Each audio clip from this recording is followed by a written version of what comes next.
Welcome back to the Mountain Morning Show. We're really excited to be talking about the Olympics this week as they are just a few days away. With that in mind, we are thinking a lot about Olympians, athletes, events, everything that we can't wait to watch, but something that's not on a lot of people's minds is tax law and what comes into play when Olympians win medals and the tax laws that they have to deal with when they come home. For that, we have Blake Christian, who is a CPA here in Park City as an expert in this field, to explain everything to us. Blake, how are you doing today? Good to see you, Diego. Excellent. Thanks for joining us. So I didn't realize, and this is something that has changed, but pre-2016 Olympics in Rio, Olympians were paying a pretty steep price in taxes for their winnings during the Olympics.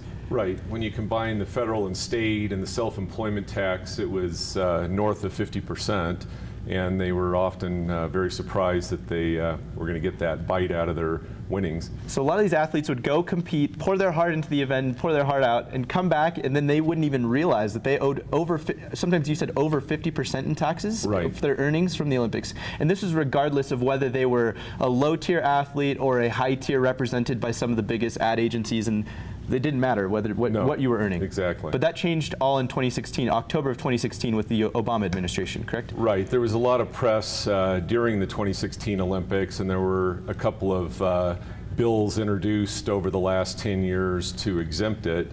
And finally, it got a little sympathy, and Congress and the Obama administration got it passed. But it was only after the Rio Olympics, but it applied retroactively to those. It did apply to the Rio Olympics retroactively. Okay, well that's very interesting. So what's new? What's different about this new law? What's changed? So the new law, and so all of the Korean participants will now be. You start off with an exemption, and so the $37,500 cash award plus the value of the medal, gold medal, is about $630.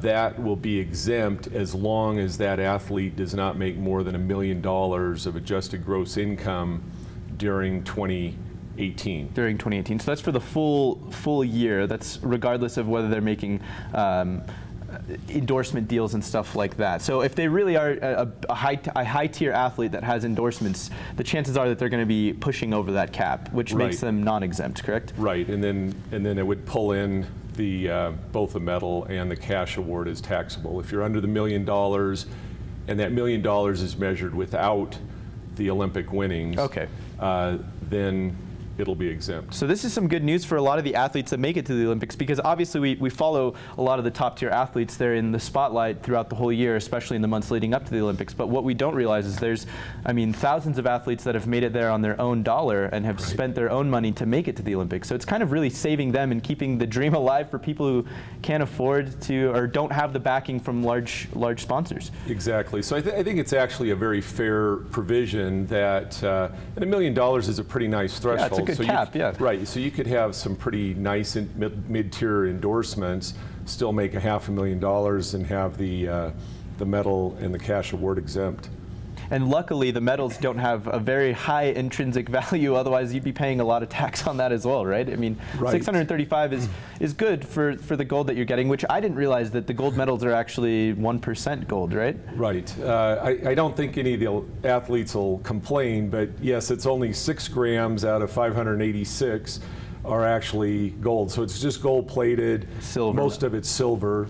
And so you have this, you're thinking you're getting this 20-ounce metal and it's gold and you think it has a huge value, but as you say, intrinsically, the intrinsic value is only $635. $635. So what can Olympians that are going to Pyeongchang this coming week, what can they expect if they win, say, a gold medal when they come home, and if they had no endorsements? If they've had no endorsements, again, then it's tax exempt. They walk with, and again, it's nice that not just the medal, but the cash award, which is not insubstantial, $37,500 for a gold, $22,500 for a silver, and $15,000 for a bronze.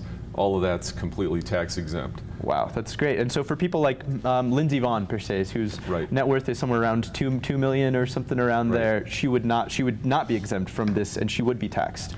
Yep. Is her tax, would that be similar to the previous tax at like a 50% rate, or is it going to be more of a localized 20% income tax range? No, it'll be ordinary rates, so you have a maximum 37%, and I can assure you her net worth coming into the Olympics Yes. is skyrocketing, so she's, She'll be in the top tier of the tax bracket. Right. So she's going to easily be in the 50% plus range. And kind of going back onto the cash prizes, the U.S. is surprisingly low, I guess you could say. They rank 9th in terms of the amount of money that they give in their cash purse for winning a medal. Right. I was surprised to see that countries like Singapore, Azerbaijan, who else? I think it was the Philippines maybe? The Philippines, give huge, I mean, $735 for Singapore, $735,000. Right. For their gold prize in Singapore. Right. And you wouldn't, you sit there and you say, okay, Singapore, they probably don't have a real big winter contingent, but they do have ice skaters and things. But I don't believe any of the 3 countries you've named have ever won a medal in the winter. Well, they haven't won a Winter Olympics. Azerbaijan, they've won 27, I think, Summer Olympics. And I'm sure the price has a lot to do with the fact that they don't have a lot of medals coming back home to their countries, so they can obviously allocate a lot more money towards that.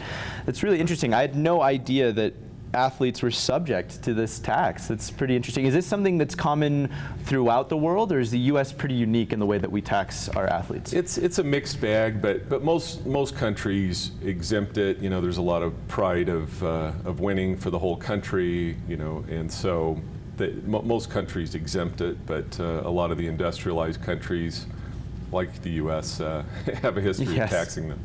Well, it's very interesting, and last thing I wanted to touch on, you're a CPA, so you love deductions, obviously. You help Right. a lot of people with deductions. What are some deductions that athletes have available to them if they aren't in that range of the plus $1 million cap range? Right. Well, as you talked about, some of the lesser-known sports, even like men's ski jumping, which is fairly high profile, but we often don't medal, they have to pay their own way in a lot of cases. So it's friends, family, and their own funds to get there. So those athletes, and even the elite athletes, if they do come out of pocket for any costs, usually they'll report this on a Schedule C, and unreimbursed travel costs, things that they're out of pocket, not friends and family gifts necessarily, but they can pay those. They can claim those as deductions and lower that 50%. Anything that came out of your personal pocket. Anything else is obviously considered like a donation towards your cause, but anything that came out of your pocket is basically like a business tax deductible. Then it's like business. Right, and there can expense. be, some of those contributions could be taxable income also. It gets a little tricky. Yes, absolutely. So they should get advice, and I'm sure they will. Well, Blake, that's what you're here available for. We have a lot of athletes from the Park City Nation that will be coming home, which I'm sure with a lot of questions about the tax laws and all of the tax confusion that can happen when all of this comes into play. So thank you so much for coming on and kind of clearing that up for us. We appreciate that. Thank you for the opportunity. Yep. See you next time, and thanks for coming on, Blake. We'll be right back with much more on the Mountain Morning Show right after this, so don't go anywhere.